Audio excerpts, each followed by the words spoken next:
Welcome one, welcome all to the Live Your Best Life YouTube channel. My name is Zama, your resident Live Your Best Lifeologist, and yes, it will stick. So the world is still on fire, but we move. Our very first topic on the channel is highly requested, and no, I did not plan to say that for the first video, but I'm a flex regardless. Today, as you can see from the name of the video, we're going to talk about procrastination and perfectionism. Specifically, procrastinating perfectionists. Yes, they exist. Yes, they are around you. And yes, they'll do it tomorrow. Overall, we're going to speak about where procrastination comes from, where perfectionism comes from, and how those things can all come from stress and anxiety. Because, you know, there's just not enough of that these days. This topic came from a tweet that I quoted. It came from a tweet that I quoted, which I will be putting somewhere on the screen. Pop, pop, pop. So the original tweet goes, and it's in caps, so I'm gonna emote it that way. So today in therapy, I learned perfectionism is a response to trauma. Let's sit with that. To which I replied, I can write a thesis on this and how it leads to procrastination, which is just severe performance anxiety. That is the tweet that started this channel. And there were a bunch of people in the replies who were, and I'll put their tweets up to pop, pop, pop, pop. There were a bunch of people who replied really resonating with the tweet, more than I had expected to ever, but obviously, you know, we all grew up in the same house, essentially, on Twitter. So that is the tweet that essentially started, you know, this channel, and is the reason that this video even exists. So I would like to thank all my fellow procrastinators. You are the reason that I did not procrastinate that much on this video, and that it's out there and ready for the world to see. So thank you guys, I appreciate you. So I'm gonna be honest, I procrastinated the hell out of making this video. I was planning to have this channel launched at the end of July, and it is currently the middle of August. So better late than never, I am now starting to say. Before I would have chalked it up to laziness or, you know, a global pandemic. But now I know better. I was avoiding making this video because I was terrified.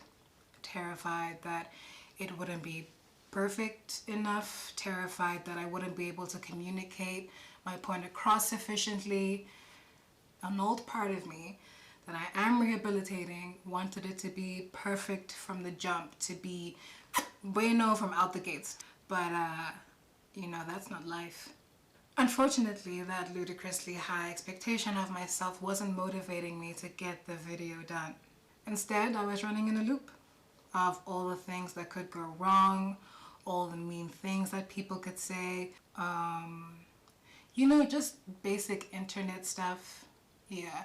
So I was being launched into this spiral of negative feelings about myself and what I could possibly produce, forgetting why I wanted to start this channel in the first place. My brain had launched into protect mode. It basically wanted to soothe me, you know, because that's its job, to protect me. So it looks for ways to distract me with things that lift my mood, you know, like Netflix or Twitter or YouTube or, you know, sleep. You know the routine, because, you know, we all procrastinate. The reason why I'm detailing my specific struggle with this video is to, you know, firstly set the scene, and secondly, just let you guys know that getting in front of my procrastination is something that I still struggle with, but I'm learning and I'm growing, and I can see the changes day to day, and that's why I'm here sharing them with you. So I'm making that point because I want to remind you guys that with this specific issue and with this journey to living your best life in general, please, please, please be patient with yourselves. It's not going to change in a day or a week. Don't think your odds are good for a month, maybe a year. Essentially, understanding the why does not mean that you'll have it down pat the first time. It's all about unlearning the habits that hold us back and integrating new habits that propel us forward. And just to, plug a really good resource, a book that I found very helpful in terms of rehabilitating my habits and integrating better ones and getting rid of the bad ones, was Atomic Habits by James Clear. I listened to the audiobook and I found it to be really, really helpful. I still go back to it once in a while. I will leave links in the description. So to jump in, we're going to start with procrastination, which at its foundation is a behavior related to fluctuating emotions, predominantly negative emotions. Negative emotions can consist of fear, doubt, guilt, boredom, stress, just your average day in the midst of a global pandemic. Your brain is wired to carry out basic needs related to your basic survival. Breathing, seeing, pumping blood, telling your arms to do weird things in YouTube videos. Stuff like that. Anything above or beyond that is considered too much, and honestly, there are some days where I agree. Your brain is essentially just trying to save energy, and the negative emotions that stem from negative thoughts take up a lot of energy. In the case of procrastination, a negative emotion might be that you don't feel equipped to deal with an assignment, or it feels too big or too strenuous, and you're not in a space where you feel you can tackle it. Now, that's obviously going to bring about negative emotions. Guilt, shame, boredom, all that. What your brain does in response to negative feelings is rationalize all the reasons why you shouldn't do that thing. Or it'll distract you by finding other things to do that'll boost your mood. Things like I said, the Twitter, the YouTube, sleep. Essentially activities meant to boost short-term instant gratification. Your brain distracts you in order to numb negative emotions. Unfortunately, as we all know, it's a temporary solution. The thing that you still have to do, undone. Your guilt, up. Your motivation, down. Hotel, Trivago. In, say, academic or work settings where there are actual tangible consequences to not doing the work, the fear of inaction will outgrow the fear of doing the thing or doing it badly. It usually occurs the closer you get to the deadline, and it usually feels like your heart's about to beat out your chest when you're trying to finish a 10,000 word essay 3 hours before the deadline. Why do we do this to ourselves, guys? Okay, it's because we don't know better. Let's give ourselves some grace. Okay. Often in those instances, you spend an all-nighter pulling something together that can be graded, and often you get a mark that you're not quite happy with, and you blame the fact that you didn't have enough time to produce something that you can be proud of. Once in a while though, you get a good grade, and that just affirms your very bad habits, and the cycle keeps on spinning. Essentially what is happening is that the procrastination is slowly eating away at your self-esteem and eating away at any belief you might have that you're able to complete similar tasks in the future. You lock yourself in this vicious cycle where you never give yourself the opportunity to go above and beyond, not for school or work, but for you. If I am triggering you, I am not trying to attack anyone. I'm genuinely sorry. I am putting myself in my own feelings. Trust me, like I say, we're all in this together. I'm not trying to shame anyone. I know how hard it is to undo procrastination. And I know undoing procrastination isn't as easy as realizing your potential. There's a lot to it, and for each and every one of us, the reasons are different. There are studies that have been done and studies that are still ongoing, trying to figure out procrastination and how to minimize it. There's a study by Pollack and Aries, which I'll link down below, discussing whether procrastination is the cause of negative emotions or whether negative emotions cause procrastination. Fun fact, it can be both. On the one side, there is procrastination being the result of negative emotions, which means a task filling one with dread to the point of putting it off again and again and again. This brings us to my procrastinating perfectionists. Hi. But you thought I forgot about you. I did not. Come, sit. Okay, not on my lap. That's weird. Please make yourself comfortable. We're getting to your portion of this drag. I'm kidding. Procrastination and perfectionist can actually come from striving for perfection, oddly enough. This is because perfection in itself is just another numbing technique for negative emotions. Negative emotions like vulnerability, according to quantitative researcher and storyteller Brené Brown. Don't let her title fool you. She's a lot more interesting than her job sounds. Love you, Brené. Feeling like a task is beyond one's ability can make one feel very vulnerable, especially in a world where your worth is tied to your output. I consider myself a recovering perfectionist. And this is because, and you might want to sit down for this, perfection doesn't exist. Yup. It's not tangibly real unless you want to speak about, I don't know, a perfect circle. And even then, someone will find something wrong with it. I don't know about you, but I hate circles. There is a video coming about that, so just keep your pearls clutched in the meantime. Perfection not being real doesn't mean you have to let go of striving or wanting to improve. But to tie your motivation and often your worth to the idea that something you create has to be perfect, man, it's more likely to sabotage the chances of that task being done at all. Perfectionists tend to believe that perfection is a way to summon a sense of control where we feel like we do not have any. It makes us feel better by making things certain and clear-cut in a universe where the only constant is change. Uncertainty is literally the name of the game in these galactic streets, and that can cause a lot of vulnerability, anxiety, stress, doubts. On and on it goes.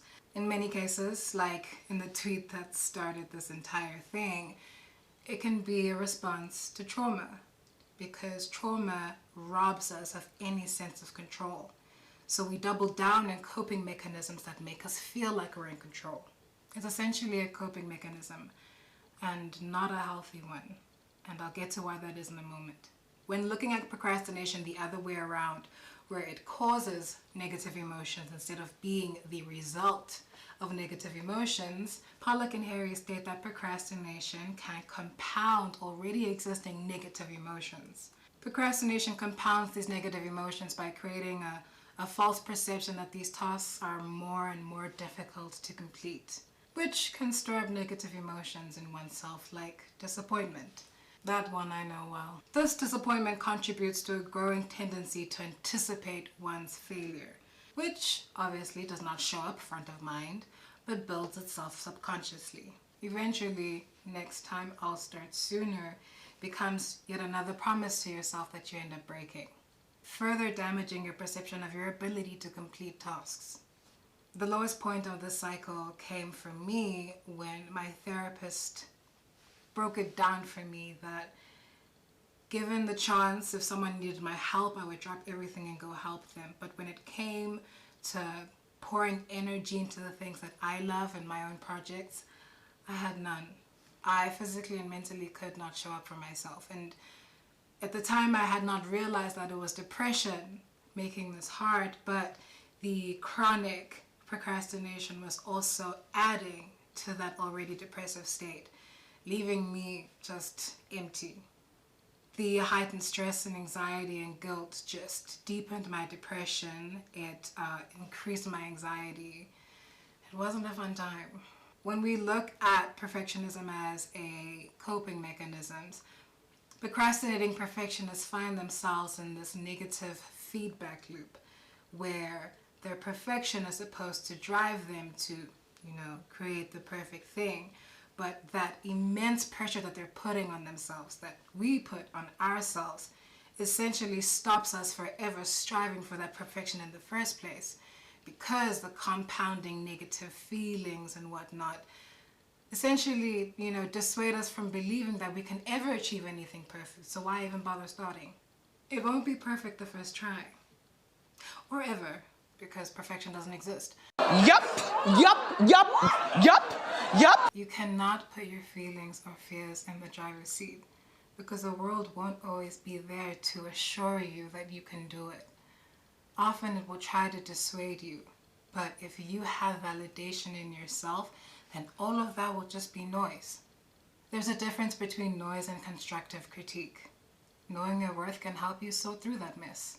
Your tools like meditation are very helpful. They help you unpack old thought processes that may not serve you any longer. We all have to go inward and figure out what it is for us that keeps us from showing up. Being mindful also lets you adopt new thoughts to replace the old ones with things like, will failing really be the worst thing in the world? No, it will not. Know thy fear. Because courage is not the absence of fear, but overcoming fear. Denzel Washington did say fail forward, and well, Denzel Washington is never wrong. Finally, always, always, always believe that you are enough. I know that is easier said than done, but it is possible and, more important, necessary. You are not your output. You are not a terrible person because you procrastinate. You are simply human, just trying to find a way to survive day by day on this hellish blue rock. And listen, if I can do it, you definitely can. Trust me. I believe in you. Also, be your own hype man. If Beyonce was procrastinating because she felt like a project was too big or too monumental, you know I would be there being like, don't worry, queen. Give yourself the time. Give yourself the space. You know, cut it down into smaller parts so you don't overwhelm yourself. Be that kind of hype man for you. Be your own hype man. You deserve that nurturing. You deserve that support. You deserve that hype. And you may not be in that place yet. That's okay. I'll be here cheering you on until you are. Because I finally have energy to do so. Because I've learned how to cheer me on. Self-validation, baby. The live your best life holy grail. And once again, as I will always say in these videos, you deserve to live your best life. Whew, that was a lot of talking. Thank you so much for watching. All resources will be down in the description box. Leave a comment on your thoughts about procrastination. Leave procrastination hacks. Hell, leave your favorite or worst procrastination story. Like, what's the worst thing you procrastinated? I have so many. So let's share. Like this video if you found it helpful. Subscribe to a girl's channel while you're at it. Also hit the bell because, like all of us, I am a work in progress. And procrastination is still kicking my ass. So the next video will drop when it drops. Stay safe, lead with love. Peace.